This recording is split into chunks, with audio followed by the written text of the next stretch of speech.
I'm too comfortable with you guys. Like, I'm too comfortable, but this is a good thing. So, the power of purpose.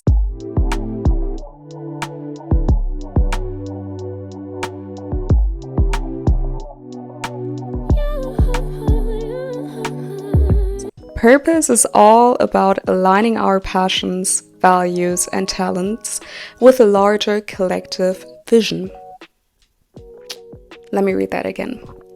Purpose is all about aligning our passions, values, and talents with a larger collective vision. So if we were to break the sentence down, purpose is about aligning our passions. So we have passions here. Purpose and passions are connected. Then I also read values, meaning values and purpose also go hand in hand. What you value goes or is tied into your purpose.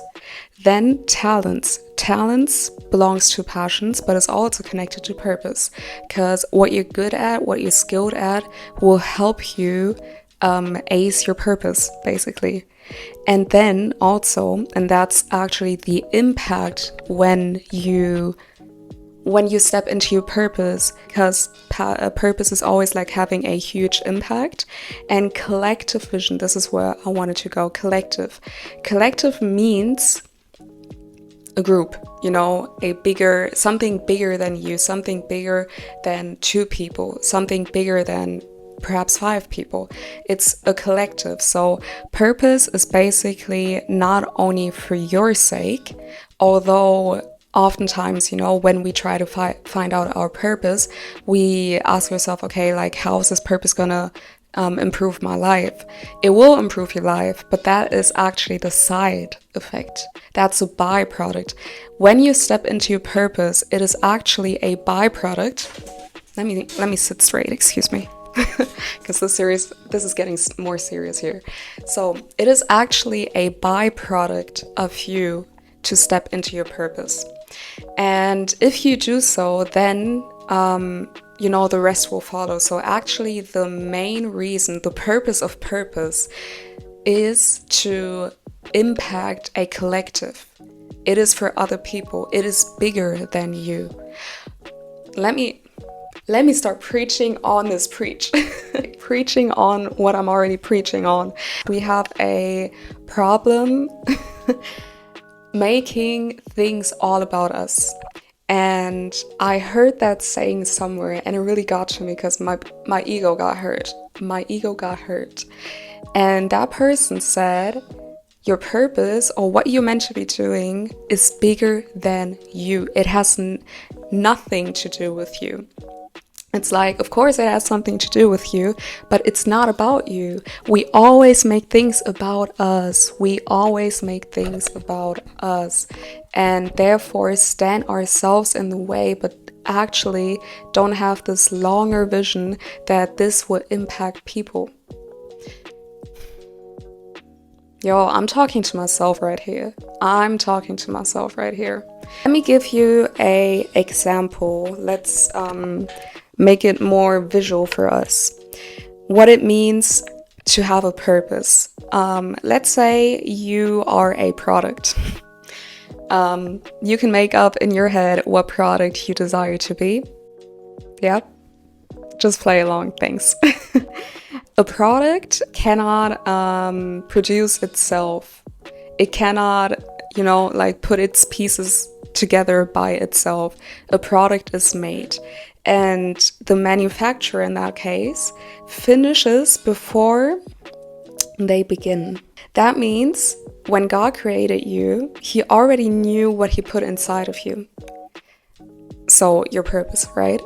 It's like the manufacturer, when he puts you together, he already knows what the end product will be, how you will look like.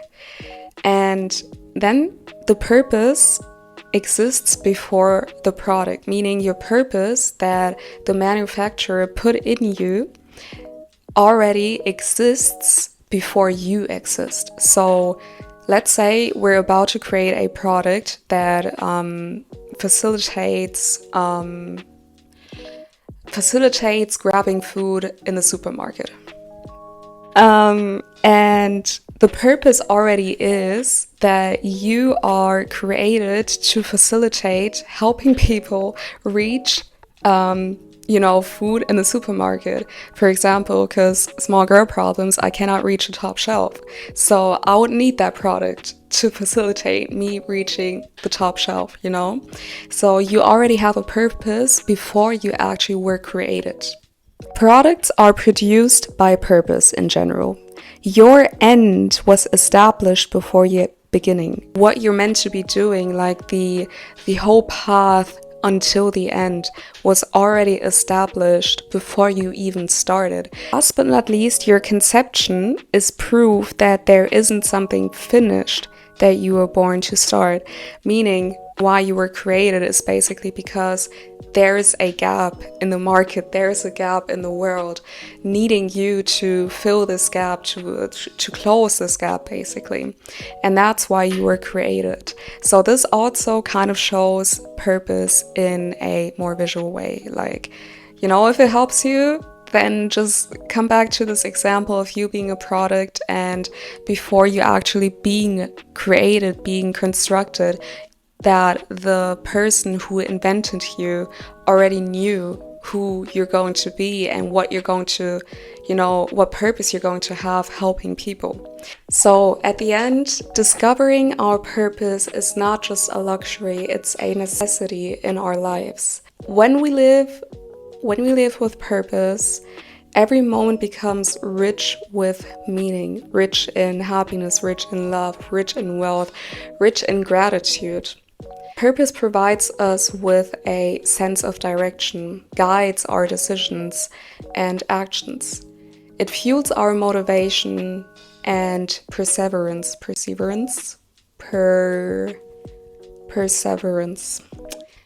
I'm still learning, yeah? I'm still learning. Even in the face of challenges.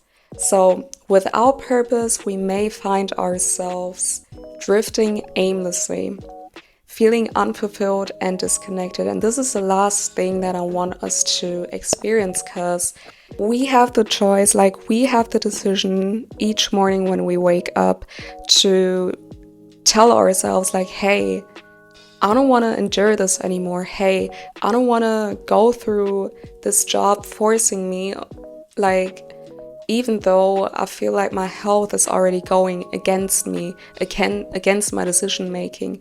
Because at the end of the day, our body reflects what our emotional and mental state is going through.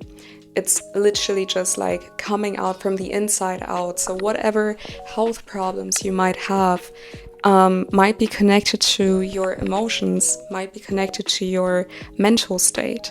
So you literally have each morning to decide which way you want to go.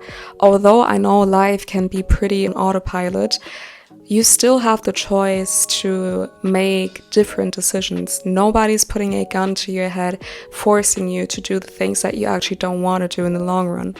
It falls and stands with your decision making, and that's a pretty hard pill to swallow.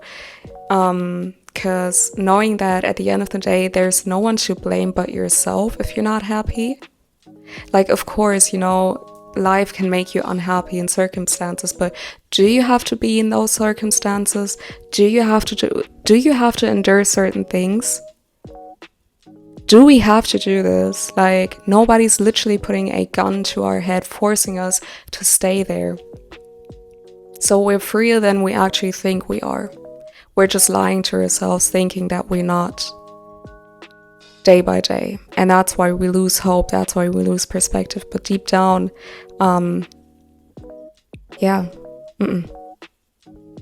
we don't have to do that anymore. Literally, we don't have to do that.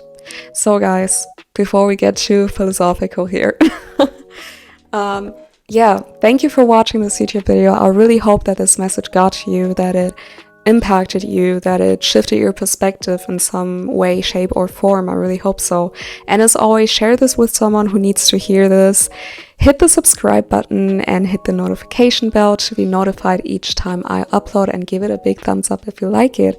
Comment down below how this episode impacted you and what your thoughts are. Really want to chat with you, and thank you in advance. So until next time then, bye.